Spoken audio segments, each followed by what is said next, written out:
comadreja y el gato.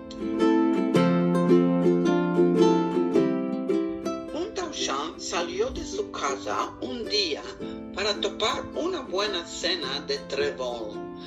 Ama se olvidó de cerrar la puerta con llave y cuando estaba afuera, una comadreja entró y se presentó como si fuera su casa. Cuando el tauchán voltó, allí estaba la comadreja con su nariz apareciendo por la puerta, sorbiendo el aire.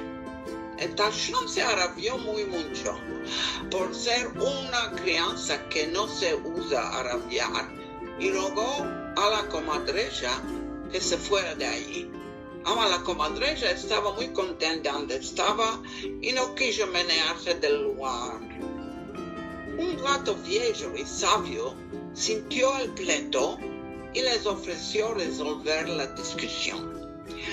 «Acercaos de mí», dijo el gato. «Yo soy muy sobrio. Acercaos vuestras bocas a mis oídos para decirme los detalles». Los dos ignorantes hicieron lo que el gato les dijo y Pichín el gato los había apañado con sus penches. Seguro no había de negar que el pleito se había solucionado.